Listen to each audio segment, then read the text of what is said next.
Rishiraj Ethiopia से सवाल पूछते हैं, बाबा रामकृष्ण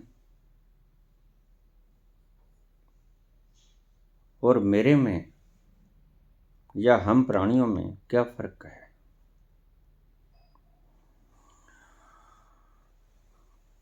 बहुत शुरू से यह प्रश्न मुझे झंझोड़ता है और आज तक मुझे कोई सिद्ध पुरुष इस बात का जवाब नहीं दे सका। आप में दम है तो आप जवाब देकर दिखाओ। ऋषिराज इथोपिया से। काम कृष्ण को भी आता है, राम को भी, नानक को, कबीर को, सभी के बच्चे। काम हमें भी आता है, क्रोध कृष्ण को भी आता है, राम को भी आता है, हमें भी आता है। राम बाली को मार देते हैं, राम ताड़का को मार देते हैं, मारीच को मार देते हैं, रावण को मार देते हैं और शिशुपाल को कृष्ण मार देते हैं। हत्यारे हम भी हैं। क्रोध हमें भी आता है, उन्हें भी आता है। फिर फर्क काहे का? और ऐसे ज्ञान का फायदा भी क्या, जिसे आप कहते हो कि ज्ञान का फर्क है, ऐसे ज्ञान का फर्क भी क्या? सब कुछ बराबर ही तो है। कृपा करके इस प्रश्न को टालिएगा नहीं, अवश्य जवाब दीजिएगा अगर दम है तो।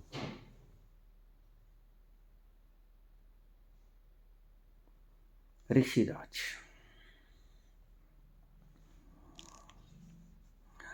तुमको आता है प्यार पर गुस्सा,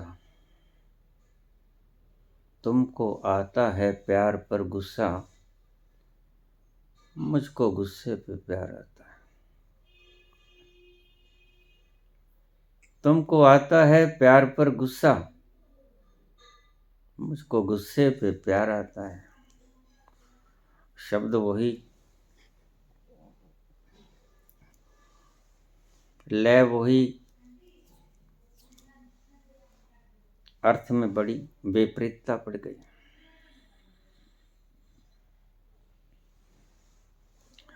दम है तो जवाब दे दो, दम तो नहीं है, जवाब दे देता हूं। हंसो मत, जवाब दे देता हूं, कोई बात नहीं, इतने अशांत मत रहो।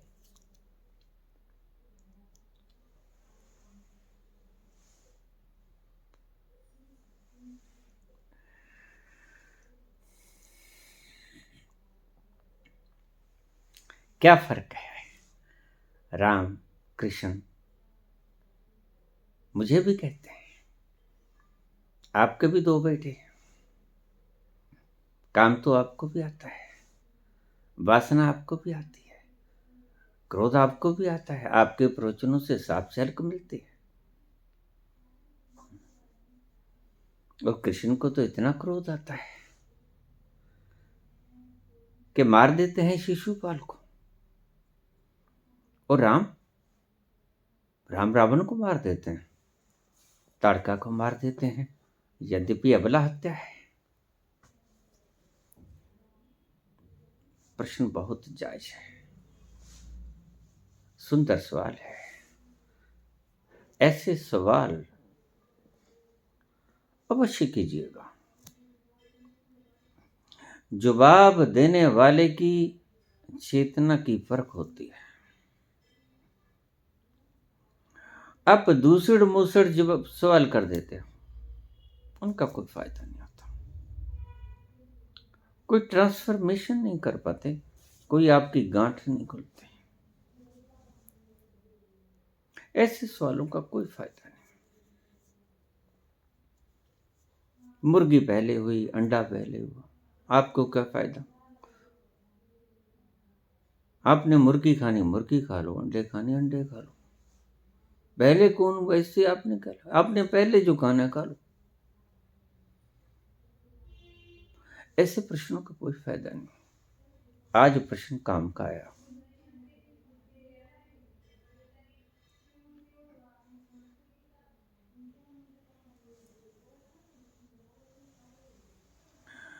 राम को भी काम उठता है, ऋषिराज को भी काम उठता है,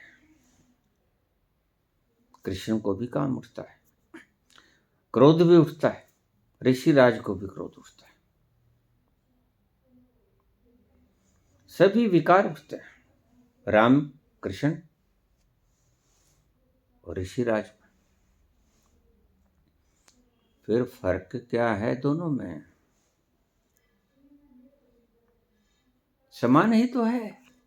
वही हाड मांस मज्जा पंच तत्व का पुतला, वही विकार काम क्रोध लोभ मोह अहंकार, वही तो है सब कुछ। फर्क क्या? बाबा नानक के भी दो बच्चे हैं, कबीर के भी दो हैं, कमाल कमाली, मेरे भी दो बेटे हुए, और ऋषिराज कहते हैं मेरे भी दो हैं।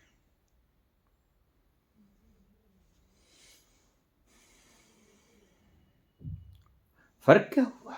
बराबर ही तो है।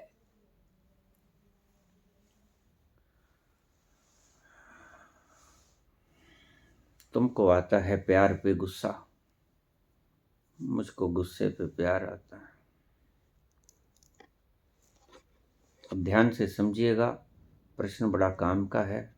आप जैसे प्रश्नकर्ताओं को सच में हम इंतजार करते हैं कि आप जैसा प्रश्नकर्ता हमारी धूल उधेड़ने के लिए कोई आए।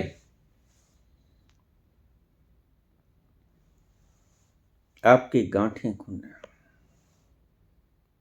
मजा आता है ऐसे प्रश्नों को सॉल्व करने में, जो घुंडियां बड़ी टेढ़ी उलझी होती हैं।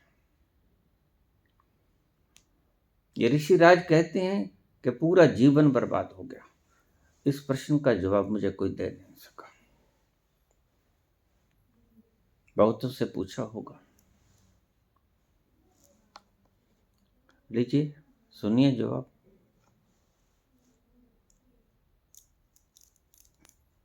जिन्हें आप विकार कहते हो वह ऊर्जा है, और मुर्दे में जो कोई विकार नहीं होता, काम क्रोध लोभ मोह अहंकार। जीवंत व्यक्ति में सभी विकार होते हैं, ऋषिराज में भी हैं, कृष्ण राम में भी हैं, नानक कबीर में भी हैं, बिना शक है। कोई इससे मुनकिर नहीं हो सकता, सब में। फिर फर्क क्या? फिर काहे का फर्क?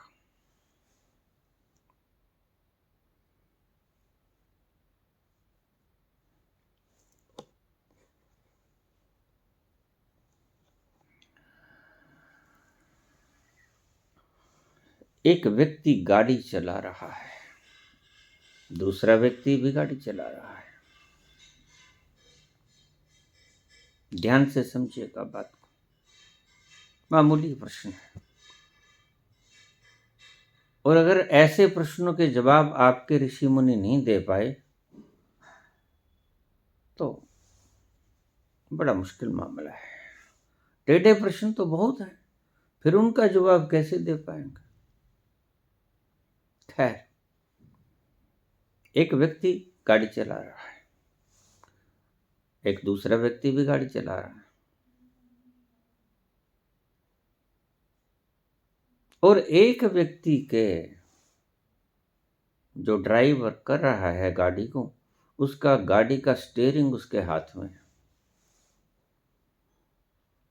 जैसे चाहे मोड़ ले, सड़क पे उतार ले, कच्चे में उतार ले, मोड़ घोड़ कर ले, जैसे चाहे चला ले, उसके हाथ में गाड़ी का स्टीयरिंग है। और दूसरा व्यक्ति, उसके हाथ में स्टेयरिंग नहीं है, बस रेस पे पाँव है, गाड़ी चल रही है।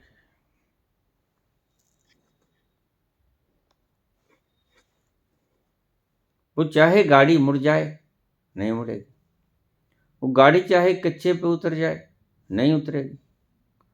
वो गाड़ी चाहे उधर चले इधर चले, नहीं चलेगी। गाड़ी चलेगी अपने ढंग से, जिसके हाथ में गाड़ी का स्टीयरिंग नहीं। और जिसके हाथ में गाड़ी का स्टीयरिंग है, वो जैसे तैसे जैसे जैसी चाहेगा गाड़ी चले। पल पल जैसे दिशा देना चाहेगा, वो जिस दिशा से आ रहा है उस दिशा में वापस भी जाना चाहेगा, तो वहां से गाड़ी का स्टीयरिंग मोड़कर उल्टा उस दिशा में चल सकता है जिधर से आया है। लेकिन ऐसा वो व्यक्ति नहीं कर सकेगा जिसके हाथ में उस गाड़ी का स्टीयरिंग है नहीं, गाड़ी चल रही है, रेस के ऊपर पाँव है।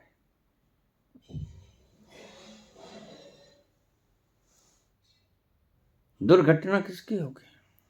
निश्चित रूप से जिसके हाथ में स्टीयरिंग नहीं है गाड़ी का, दुर्घटनाएं होंगी। कुछ भी हो सकता है। और जिसके हाथ में स्टीयरिंग है, वह सड़क को देखकर, राह को देखकर, इधर उधर स्टीयरिंग को मोड़कर सब बचत कर लेगा।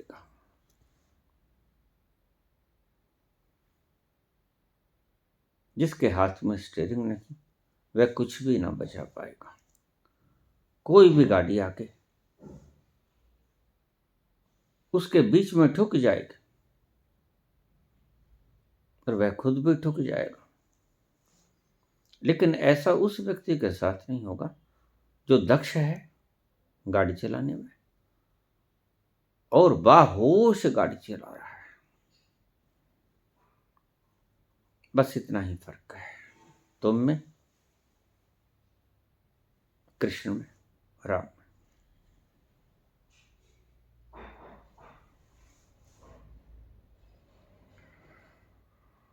और ध्यान से समझिएगा बात को। वासनाएं उनमें भी हैं, वासनाएं आप में भी हैं, यानी एनर्जी उनमें भी है, एनर्जी आप में भी है। क्योंकि जिंदा है, मुर्दे में एनर्जी नहीं होती, तो इसलिए मुर्दे में कोई वासना नहीं होती।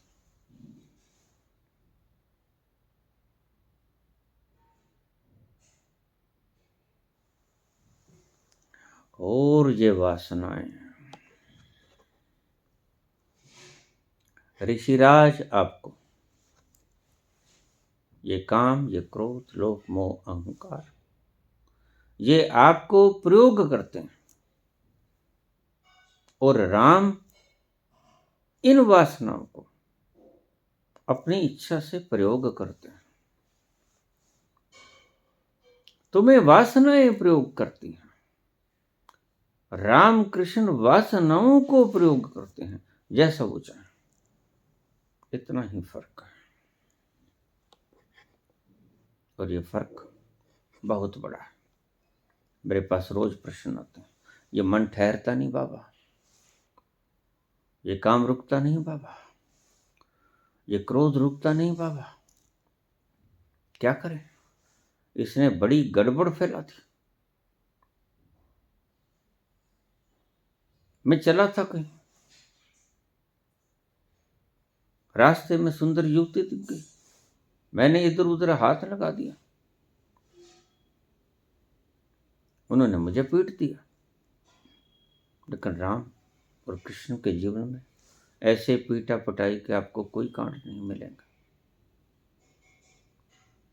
वो इधर उधर हाथ नहीं लगाएंगे।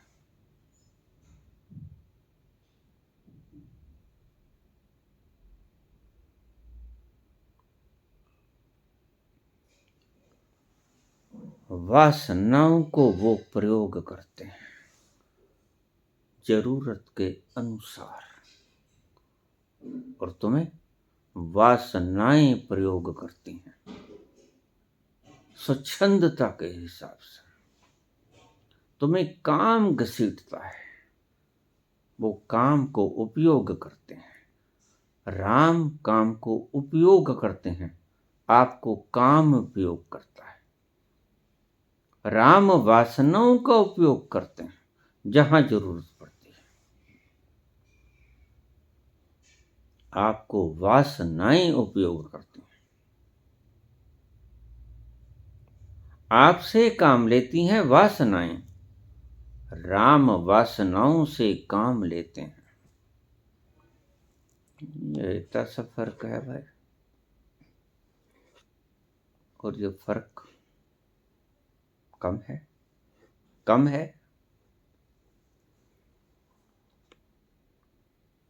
इसलिए आपका गाड़ी का एक्सीडेंट होता ही रहता है। बाबा बड़ी कोशिश की, कल उलझ ही गया, उस नरक में फिर गिर गया, फिर पश्चाताप हो रहा है। राम पश्चाताप नहीं करते, कृष्ण पश्चाताप नहीं करते, क्योंकि गाड़ी का स्टीयरिंग उन्होंने अपनी इच्छा से मोड़ा। उन्होंने विपरीत धारणा में गाड़ी अपनी इच्छा से चलाई,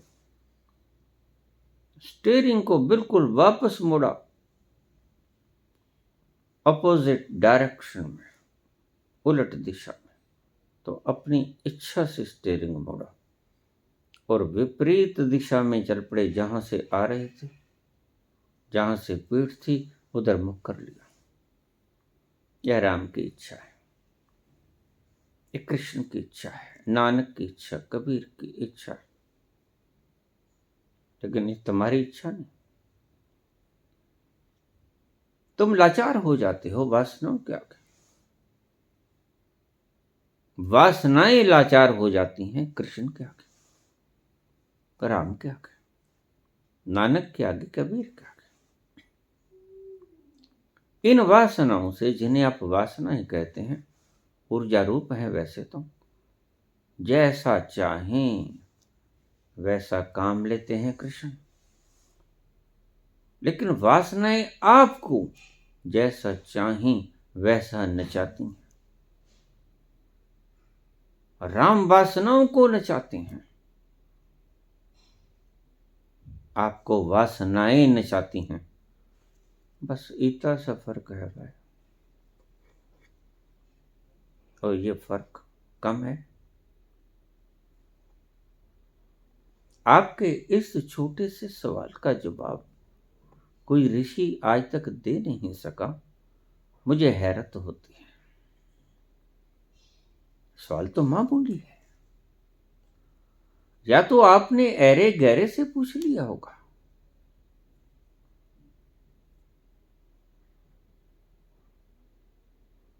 प्रश्न आपने सही व्यक्ति से पूछा नहीं होगा, इसलिए तो जवाब नहीं मिला। आप कहते हैं मैंने तो जिंदगी खराब कर दी, मुझे इस प्रश्न का जवाब नहीं मिला। फिर फर्क क्या है कबीर में और मेरे में?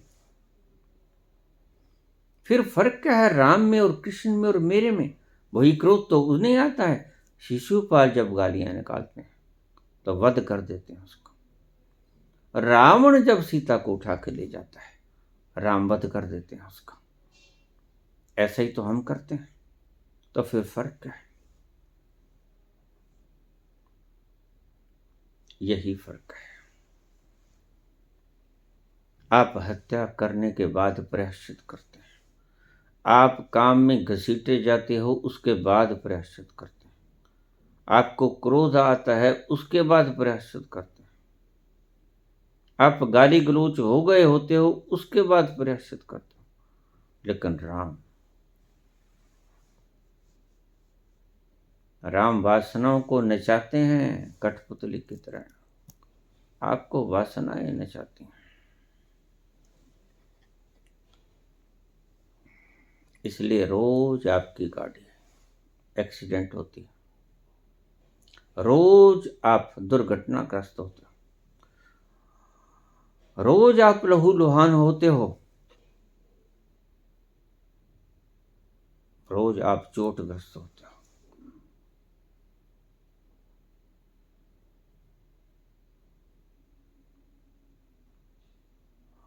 रोज आप दुखित होते हो, कृष्ण दुखित नहीं होते।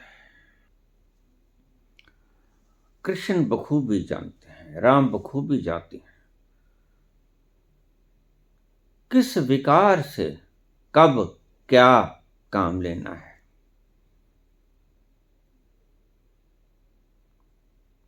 आप ये नहीं कर पाते, आपके हाथ में स्टीयरिंग ही नहीं।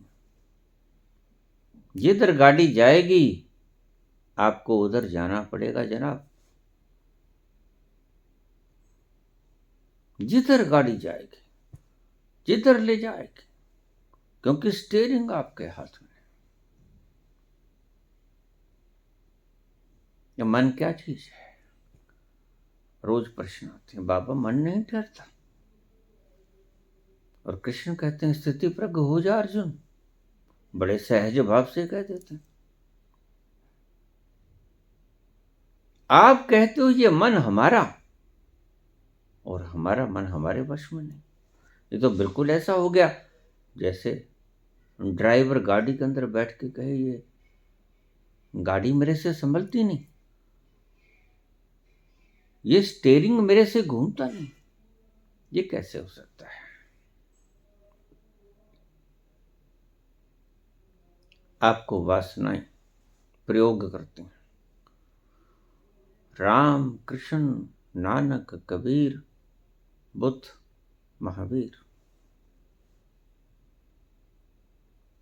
जब चाहते हैं शक्ति वही होती है। मैं पहले से बोल रहा हूं, आप विकार कह देते हो, मैं ऊर्जा कह देता हूं, तो आपके ही शब्द प्रयोग कर रहा हूं, विकार। महावीर को एक खिताब मिला, महावीर नाम तो वर्धमान था, क्यों मिला? ये खिताब सभी के पास है, जो पहुंच गया महावीर हो गया। जो कैवल्य को प्राप्त हुआ महावीर हो गया। सभी महावीर, सभी बुद्ध पुरुष महावीर हैं, महान वीर हैं। क्यों? क्योंकि वासनाओं को सुविधा अनुसार प्रयोग करता है। गाड़ी को जिधर मोड़ना है गाड़ी उधर जाती है। गाड़ी की कोई जरूरत नहीं कि उनकी इच्छा और उनके संकल्प से परे किसी और दिशा को पकड़ ले। लेकिन तुम्हारी गाड़ी तो रोज, तुम्हें पता ही नहीं चलता गाड़ी किधर जा रही है, क्योंकि तुम्हारे हाथ में स्टीयरिंग है ही नहीं, बस सिर्फ रेस पे पाओ है। गाड़ी दौड़े जाती है और रोज तुम थोबड़ा फोड़ाते हो, रोज लहू लोहन होते हो, रोज एक्सीडेंट होते हो। तुम्हारा जीवन जीवन ना होकर नरक का जीवन है, और बुद्ध का जीवन स्वर्ग का जीवन है। जीवन दोनों के, तुम भी जीवन जीते हो, बुद्ध भी जीवन जीते हैं, लेकिन जमीन आसमान का फर्क है। तुम जीते नहीं हो, तुम बिताते हो जीवन को जैसे तैसे, दिनों को धक्के देते हो। तुम जीवन बताते हो, कृष्ण जीवन जीते हैं, राम जीवन जीते हैं, नानक जीवन जीते हैं, कबीर जीवन जीते हैं। तुम जीवन जीते हैं, तुम जीवन बिताते हो, तुम दिन बताते हो जिंदगी के किसी तरह दफा करें। आज 70 के हो गए, आज 80 के हो गए, आज 90 के हो गए, तुम जीवन को बिता रहे हो, जी न रहे। काश तुम इस जीवन का एक पल जी पाते, बिताते। और जिस दिन तुमने जीवन का एक पल जी लिया, जिस जीने को मैं जीना कहता हूं, जिस जीने को राम कृष्ण जीवन कहते हैं, जीना कहते हैं,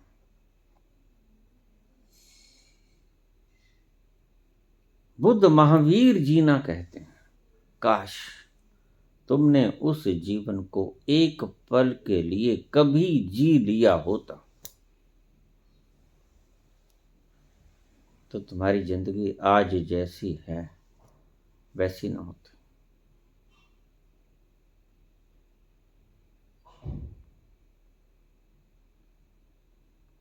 आनंद के सागर में डूबी हुई, मस्ती से सराबोर, हजारों लाखों उद्यानों की खुशबुओं से युक्त,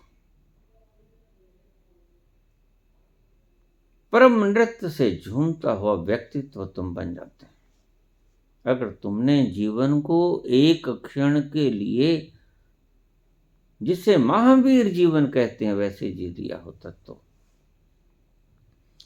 लेकिन अफसोस, तुमने जीवन को आज तक एक पल भी नहीं जिया, यही अफसोस है। और जिस दिन तुमने जीवन को, ये मेरे शब्द नोट कर लेना, जिस दिन आपने अपने जीवन को एक क्षण के लिए कभी भी जी लिया, उसके बाद आप वो व्यक्ति नहीं रहोगे जो उससे एक क्षण पहले थे। आप सारे जीवन को जीते नहीं, बिताते हो। और नानक जीवन को जीते हैं, एक एक पल जीते हैं।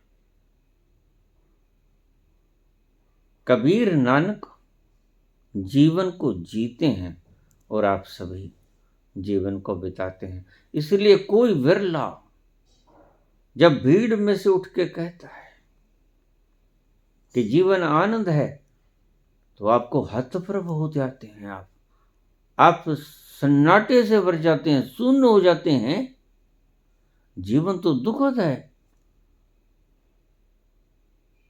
जीवन तो हमारे हाथ से ऐसे खिसक जाता है। आपने कभी डड्डू देखे? फ्रॉक, डड्डू, वो इतने स्लिम ही होते हैं कि आप उसको पकड़ोगे वे हाथ से छूट जाएंगे, इतने स्लिम होते हैं वो स्लिप कर जाएंगे। ऐसे ही जिंदगी आपके हाथ से छूट जाती, लेकिन रामकृष्ण के हाथ से जिंदगी छूटती ना।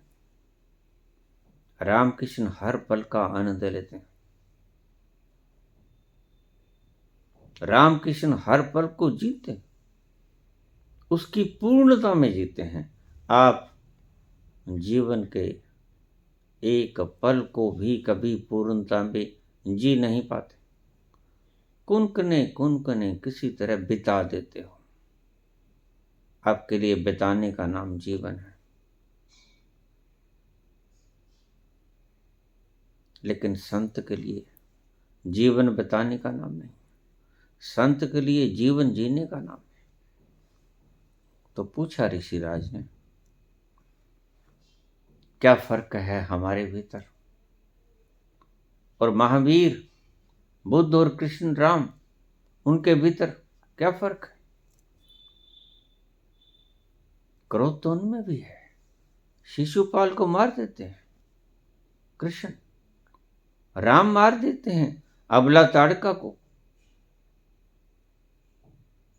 बल्कि ज्यादा गलत नजर आते हैं, जबकि खुद ही कहते हैं अबला नारी के ऊपर हाथ नहीं उठाना चाहिए। ताड़का को मार देते हैं, मारीच और सुबाहु को मार देते हैं, रावण को मार देते हैं। रावण तुम जैसा इंसान है, उसकी गाड़ी का स्टीयरिंग भी उसके हाथ में नहीं। कितना ही विद्वान, कितना ही वेद पढ़ लिया, लेकिन गाड़ी का स्टीयरिंग उसके हाथ में नहीं। बस ये स्टीयरिंग का ही सारा झगड़ा है। अगर तुम्हारी गाड़ी का स्टीयरिंग तुम्हारे हाथ में नहीं है, उसी को मैं असंत कहता हूं। फिर तुम गाड़ी को अपने ढंग से मोड़ न सकोगे। वासनाएं आएंगी और तुमको खंड खंड कर जाएंगी, और प्रायश्चित और दुख और संताप से भरे हुए तुम ठगे से महसूस करोगे अपने आप को। काम वासना में घसीट लिए जाते हो रोज, और सुबह उठ के प्रायश्चित करते हो। शराबी की तरह रात को शराब पी लेता है, सुबह उठकर उल्टियां करता है, कान को हाथ लगाता है, मेरी तौबा, मेरे बाप दादा की तौबा, इसके बाद मैं शराब नहीं पीऊंगा, और शाम ढलते ही फिर पाऊं मैं खाने की ओर। ऐसा है तुम्हारा जीवन। फिर एक खाक जीवन है, जिस जीवन में एक पल का आनंद जरूर नहीं, जिसे तुम खुशी कहते हो। वो खुशी खुशी नहीं है, मात्र दुख का न होना, दुख का न होना, दुख का अभाव है जिसे तुम खुशी कहते हो। लेकिन राम के लिए या कृष्ण के लिए, बुद्ध और कबीर के लिए, नानक के लिए दुख का न होना सुख नहीं है। वो तो ऐसे सुख में बैठे हैं जिसका कोई विपरीत पहलू होता ही नहीं। आनंद में, आनंद का विपरीत कुछ नहीं होता। आनंद अकेला शब्द है, आनंद का विपरीत अर्थ कोई होता ही नहीं।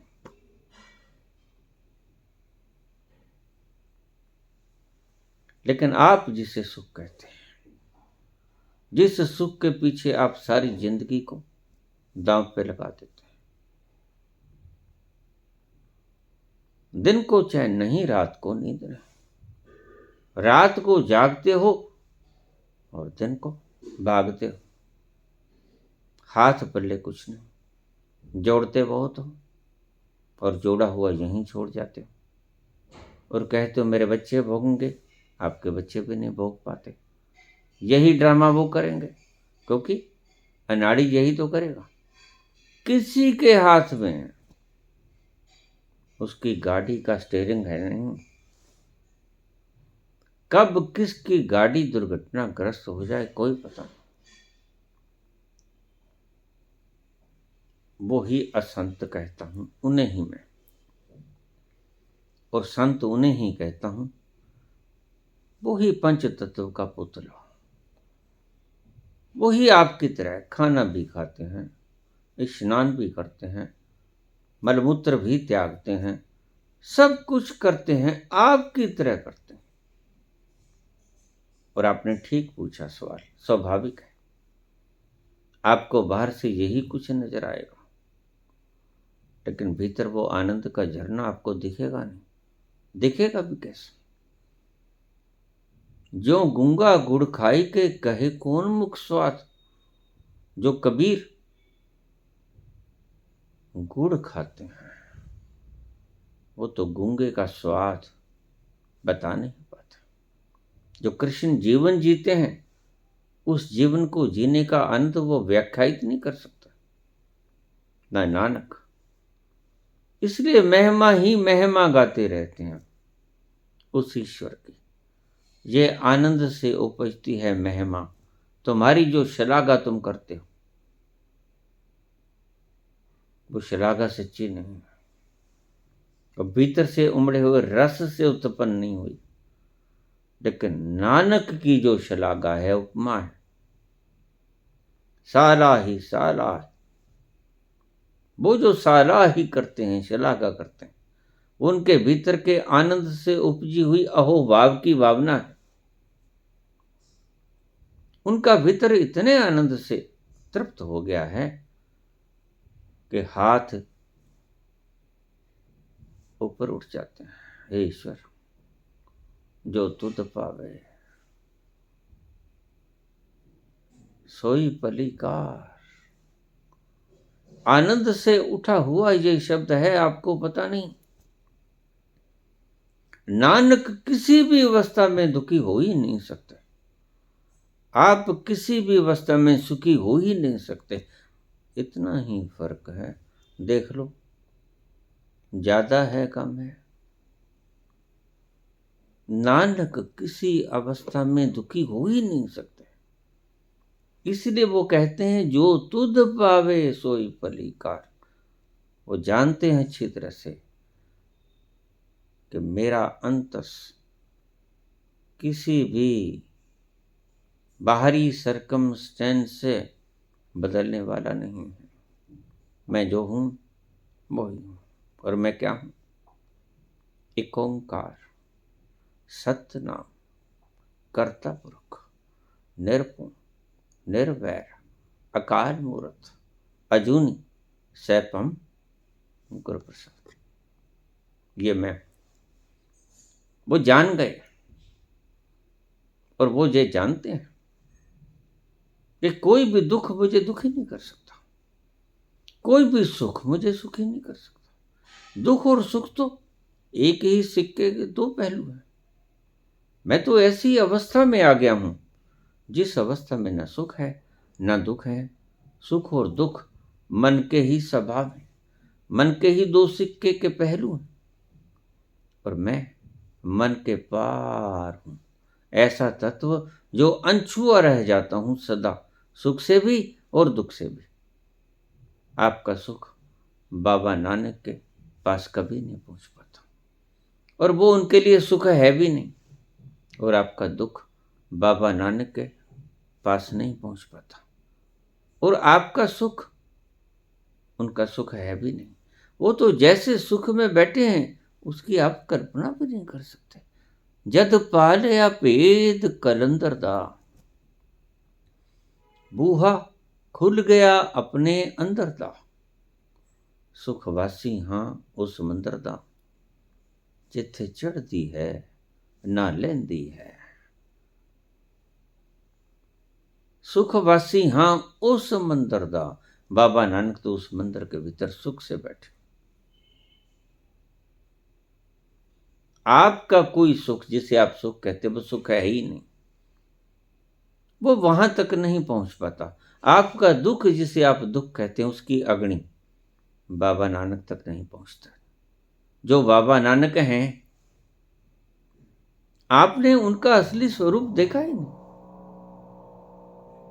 इसलिए आप बाहर बाहर के स्वरूप को ही प्रणाम कर सकते हैं। यही आपके वश में है। ये चरम चक्षु उसके जिस रूप को देख सकते हैं, देख पाते हैं, बस उतना ही आप देख सकते हो। और वो तो पंच तत्व का पुतला है, वो तो आप में भी है, बस थोड़ा नयन नक्श रूप रंग का फर्क होगा, और कोई भिन्नता नहीं है। बात तो भीतर की है। सुखवासी हां ओ समंदर दा। ये तुम्हारे मंत्रों की बात नहीं कर रहे बाबा, ये तो आप और भी बना लो तो कोई फर्क नहीं पड़ेगा। भीतर का दुख जरा भी कम नहीं होगा, बल्कि और बढ़ जाएगा। जिथे चढ़ दी है ना लेंदी है। कोई गम नहीं, कोई खुशी नहीं। आपके गम और खुशी से बाहर। लोग अक्सर पूछते हमें खुशी चाहिए, मैंने कहा फिर गम भी आएगा।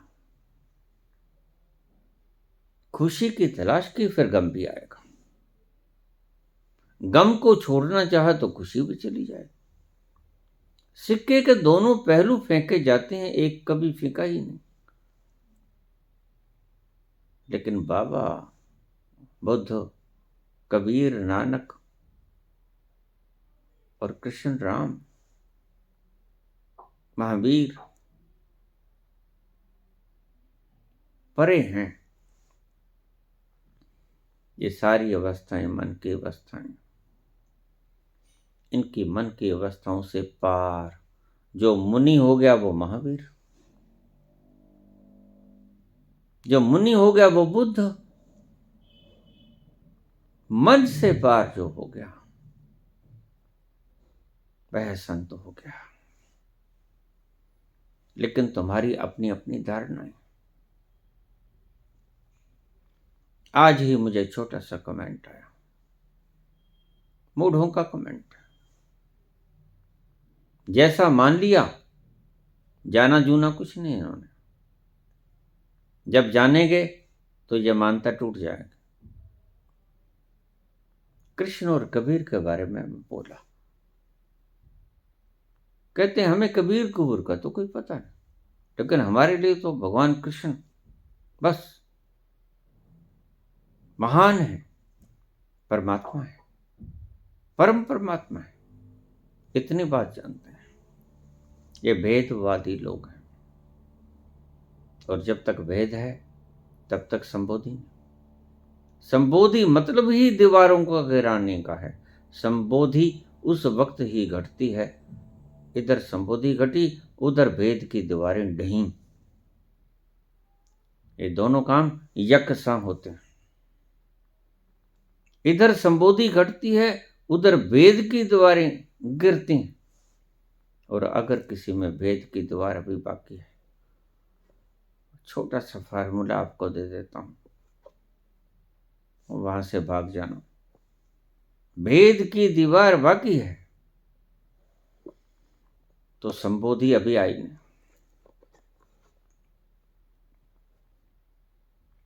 क्या फर्क है रामकृष्ण, बाबा नानक, कबीर और मेरे ऋषिराज कहते हैं? यही फर्क है, मैंने बता दिया। थोड़ा सा फर्क है, बाकी आप देख लो।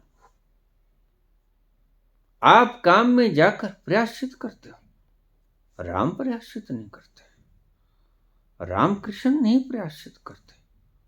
कृष्ण तो मजे में है, कृष्ण ने कभी प्रायश्चित नहीं किया, क्योंकि वो जानते हैं कि ये गाड़ी मैं ड्राइव कर रहा हूं, जिधर लेके जाना है उधर जाना है। छोटी सी कहानी सुना के मैं अपनी बात को अंजाम दूंगा।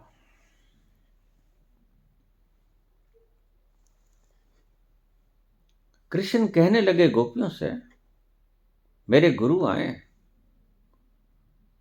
यमुना पार बैठे, उनके लिए भोजन ले जाओ। गोपियां कहने लगी ठीक। भोजन की थालियां उठा ली गई। गंगा उफान पर, माफ करना, यमुना उफान पर थी। यमुना का पानी बाहर बहने को तैयार। क्या करें, यमुना पूरी उफान पर, कोई पुल नहीं, कैसे जाए? भगवान कृष्ण के पास वापस आ गई गोपियां।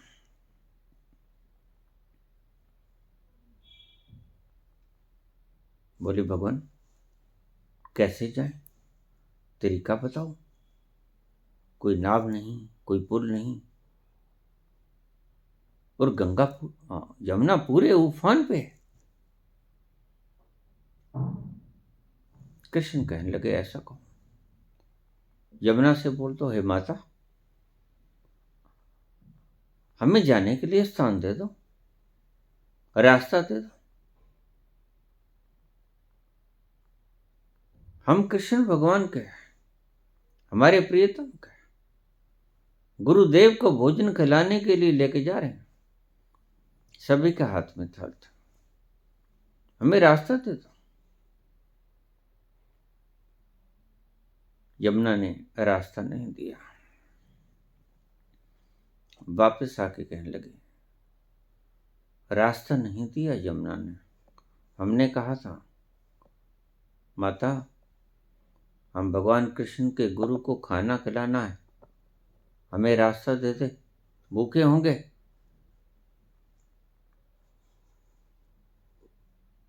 हम उनकी प्रेयसियां हैं, लेकिन रास्ता नहीं दिया, अब क्या किया जाए?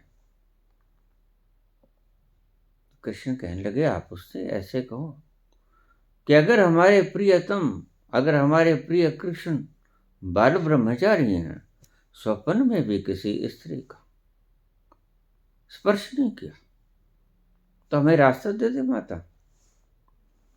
तो गोपियां मुस्कुराई, पल्लू दांतों में लेकर मुस्कुराती चली गई। अब तो रास्ता मिला ही हुआ है, दे दिया रास्ता यमुना ने। ऐसे गपोर हमारे सामने चली, यमुना के पास गई। पता तो था कैसा रास्ता मिलेगा, पूरा यकीन था रास्ता नहीं मिलेगा। माता रास्ता दे दे, भगवान कृष्ण के गुरु को भूखे होंगे, खाना खिलाने के लिए जाना है हम सब गोपियों ने। मां, अगर हमारे प्रियतम, अगर हमारे प्रेमी कृष्ण बाल ब्रह्मचारी हैं, स्वप्न में भी कभी इस तरह को स्पर्श नहीं किए हैं, तो हमें रास्ता दे दे मां। और यमुना हट गई पीछे। यमुना का उफान शांत हो गया। यमुना ने पुल बना दिया, रास्ता दे दिया। हैरान, चमत्कार, ये कैसा हुआ? हम धोखे में हैं या माता धोखे में है जिसने रास्ता दे दिया? लेकिन कुछ तो है, रास्ता मिल गया। चले गए। दुर्वासा ऋषि बैठे थे, कृष्ण के गुरु थे। दुर्वासा ने भोजन कर दिया, सभी खा गए। जितनी गोपियां थी 40-50, सभी थाल हड़प भक्षणम, डकार भी नहीं ली। सभी के थाल पकवान खा ली। प्रणाम किया, आशीर्वाद लिया। मुश्किलात तो फिर वही पेश आएगी। यमुना पूरे उफान पर है, अब क्या होगा? तब तो कृष्ण ने रास्ता बता दिया था, अब क्या किया जाए? तो विनम्र भाव से प्रार्थना की, हे गुरुदेव, ऋषिराज, हे भगवान, हमारे प्रियतम के गुरुदेव, कृपा करो, हमें रास्ता बताओ। बड़ी दुविधा में है, यमुना का उफान शांत होने का नाम नहीं लेता, वापस जाना है। कोई तरकीब बताओ ताकि यमुना रास्ता दे दे। कहते देवियों, ऐसा करना, यमुना के पास जाके बेनती करना, अगर हमारे प्रिय का, प्रियतम का गुरुदेव दुर्वासा पवनाहारी है, कभी कुछ खाया नहीं, कभी कुछ नहीं खाया जीवन में,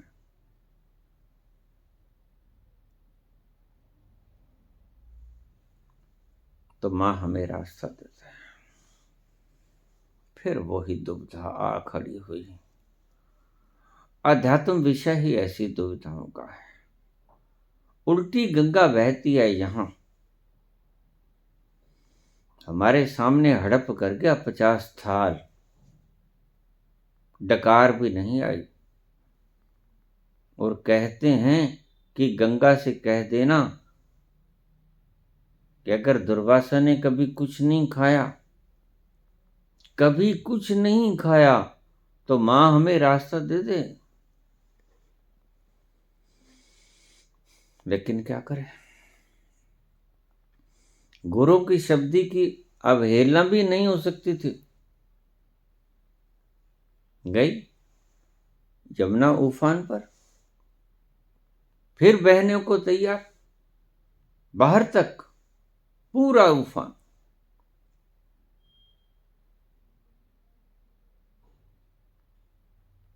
हाथ जोड़े, प्रणाम किया, माता हमने परले पार जाना है, रास्ता दे दे।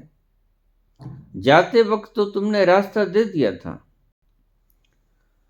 अब भी रास्ता दे दे, हमने घर जाना है।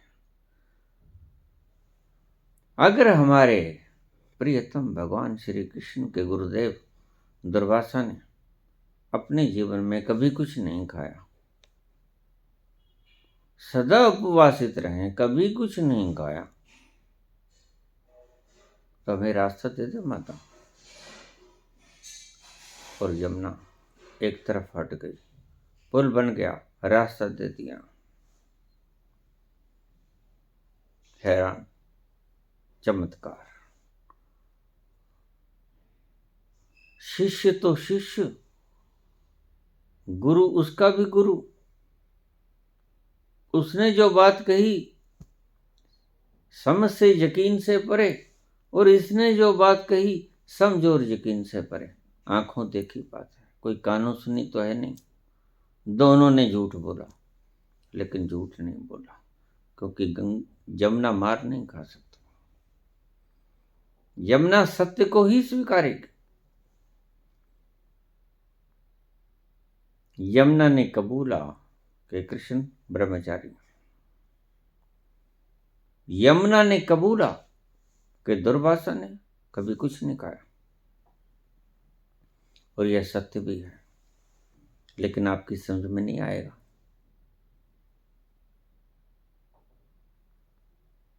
यह तथ्य भी है, यह सत्य भी है।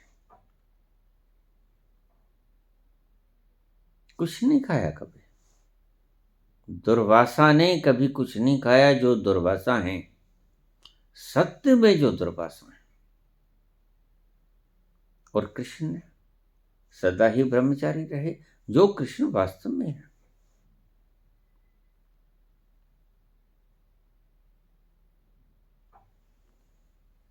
स्थिति प्रज्ञता में जो कृष्ण है, वही वास्तविकता में कृष्ण है। और स्थिति प्रज्ञता में जो दुर्वासा है, वही वास्तव में दुर्वासा है। और वो स्थिति प्रज्ञ को किसी ईंधन की जरूरत नहीं, उसे खाने की जरूरत नहीं। खाने की जरूरत इन 5 तत्वों के पुतले को है, और काम वासना की जरूरत इस 5 तत्व के पुतले को है। कृष्ण को जरूरत है। कृष्ण जिस तल पर हैं खुद, जो उनका सही ठिकाना है, जो वो खुद हैं, उस तल पर काम की अग्नि पहुंच नहीं सकती। क्रोध की अग्नि, लोभ मोह अहंकार की अग्नि, वासना की अग्नि वहां तक नहीं पहुंचती, उससे बहुत दूर पीछे छूट जाती है। और जहां पर कृष्ण के गुरु दुर्वासा बैठे,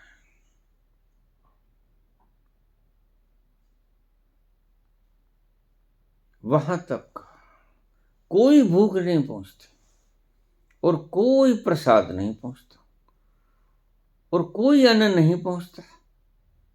सैपम खुद अपने प्रकाश से प्रकाशित है, उसे किसी का प्रकाश लेने की आवश्यकता नहीं, किसी से एनर्जी मांगने की जरूरत नहीं, किसी से ईंधन लेने की आवश्यकता नहीं। और खाना तो एक प्रकार का ईंधन है, लेकिन ये शरीर के लिए, और दुर्वासा शरीर है नहीं, कृष्ण शरीर है नहीं। काम की जरूरत पड़ती शरीर को, भोजन की जरूरत पड़ती शरीर को। और कृष्ण कहता है कि माता से कह देना, रास्ता दे देगी। रास्ता देती माता।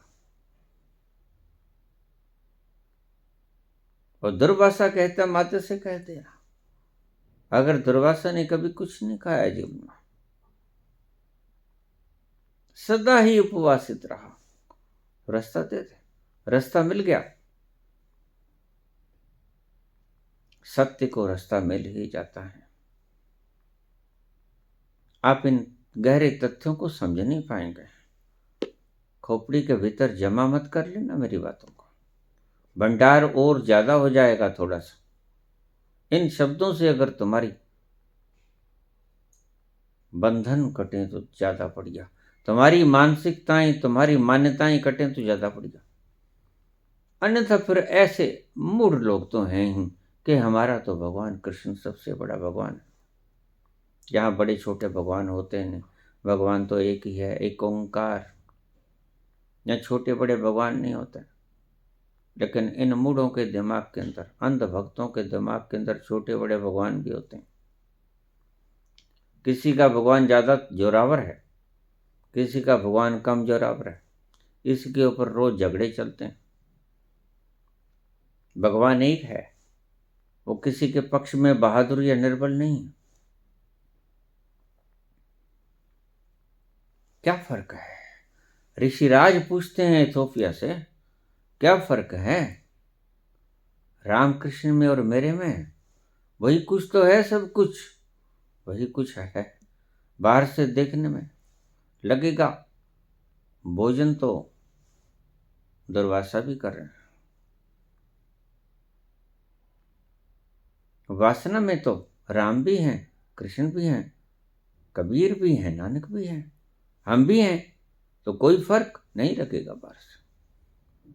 बस फर्क यही है कि आप अपनी गाड़ी को खुद मैनेज नहीं कर पाते, रोज एक्सीडेंट करवाते हो। एक्सीडेंट होते ही रहेंगे जब तक आप स्टीयरिंग पकड़कर खुद गाड़ी चलाने में समर्थ नहीं हो जाते। और कृष्ण अपनी गाड़ी को चलाने में समर्थ, राम अपनी गाड़ी जिस पर आरूढ़ हैं उस गाड़ी को चलाने में खुद समर्थ हैं। They know how to manage, वो जानते हैं कि कैसे व्यवस्था करनी। आप जानते हैं कि कैसे व्यवस्था करनी, क्यों? क्योंकि व्यवस्था करने वाला यंत्र आपके हाथ में नहीं, तो स्टीयरिंग ही आपके हाथ में नहीं है। क्या व्यवस्था करोगे? क्या गाड़ी को मोड़ोगे? क्या इधर उधर करोगे? आगे से कोई चीज आ रही है, आपको पता ही नहीं, गाड़ी एक्सीडेंट करवाएगी, हो जाएगा, ठीक है। रोज दुर्घटनाएं घटती हैं तुम्हारे साथ, और रोज तुम दुख के मारे रोज प्रश्न करते हो, बाबा क्या करें? निर्बल, असहाय, दुखद स्थिति में रोज प्रश्न करते हो, क्या करें? ये मन कहना ही नहीं मानता, ये मन हमें रोज नरक में डालता है, नए नए झंझट खड़े करता है। लेकिन कृष्ण का मन तो उनके काबू में है। कृष्ण वासनाओं का उपयोग करते हैं, वासनाएं तुम्हारा उपयोग करती हैं। यही फर्क है, और फर्क बड़ा महत्व है, बड़ा भारी फर्क है। देखने में शब्द वही लगेंगे, वही चार शब्द, रोको मत जाने दो, वही ठहराव का फर्क, रोको मत जाने दो, रोको मत जाने दो, चार शब्द। ठहराव का फर्क, मतलब उलट गया, विपरीत हो गया, इतना ही फर्क है। तुम्हें वासनाएं चलाती हैं ऋषिराज, और राम वासनाओं को चलाते हैं। राम वासनाओं को कठपुतली की तरह नचाते हैं, तुम्हें वासनाएं कठपुतली की तरह नचाती हैं। मुझसे लोग पूछ लेते हैं, कृष्ण के गुरु दुर्वासा थोड़ी सी बात पे क्रोध खा जाते हैं, श्राप दे देते हैं। बिल्कुल, अपनी ऊर्जा को कैसे व्यवस्थित करना है, how to manage that energy, they know very well. वो अच्छी तरह से जानते हैं कि मैंने अपनी शक्ति को कैसे मैनेज करना है। और देखिए, आप अगर क्रोधित हो गए तो आप घंटों मूड खराब करोगे, लेकिन ऐसा संत में नहीं पाओगे। संत का क्रोध तो पानी पर लकीर समान खींचने के समान होगा। आपने देखा कभी पानी के ऊपर लकीर खींचना? कितनी देर टिक पाते? इधर खींची भी नहीं, उधर मर जाती। बस ऐसा होता है क्रोध। वो क्रोध से काम लेते हैं, वासना को नचाते हैं, वासना से काम लेते हैं। आपसे काम लेती हैं वासनाएं, उनका क्रोध ऐसा होता है, वो श्राप देते हैं। उनके लिए कोई खास बात नहीं, वो सिर्फ मैनेज करते हैं। कृष्ण युद्ध करवाते हैं, 40 लाख लोग मारे जाते हैं। कितना नुकसान होता है, कितनी स्त्रियां विधवा हो जाती हैं। लेकिन मैनेज करना है, धर्म संस्थापनार्थाय, ये संस्थापना का मतलब ही मैनेजमेंट है।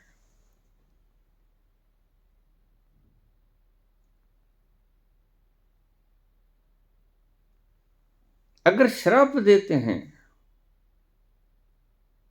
सिर्फ श्राप ही नहीं देते, आपने देखे हैं श्राप देते हैं, वरदान भी देते हैं,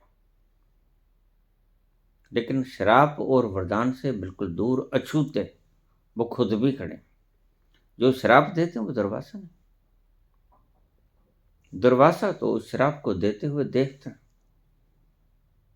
कृष्ण तो इन सब खड़ मस्तियों के भीतर खड़े हुए देखते हैं, इस रास रचाते हुए सारे दृश्य को देखते हैं। कृष्ण साक्षी, कृष्ण स्थिति प्रज्ञ है और दुर्वासा भी स्थिति प्रज्ञ है। लेकिन अगर आप चाहते हो कि आप भी वासनाओं का प्रयोग करो, शक्तियां जहां चाहिए वहां प्रयोग करो, जिसका जो रूप है, जो शक्ति जिस काम आ सकती है उसी काम के लिए प्रयोग करो। और इसके लिए शक्तियों को तुम्हारे अधीन होना होता है, और तुम्हारी शक्तियां तुम्हारे अधीन है नहीं, इसलिए वासनाएं आपको प्रयोग करती हैं। राम और कृष्ण, कबीर और नानक, महावीर और बुद्ध वासनाओं से काम लेते हैं, विकारों से काम लेते हैं, और आपसे वासनाएं काम लेती हैं, आपसे विकार काम लेते हैं। इतना सा फर्क है, देखिए कितना फर्क है। तुमको आता है प्यार पे गुस्सा, मुझको गुस्से पे प्यार आता है। धन्यवाद।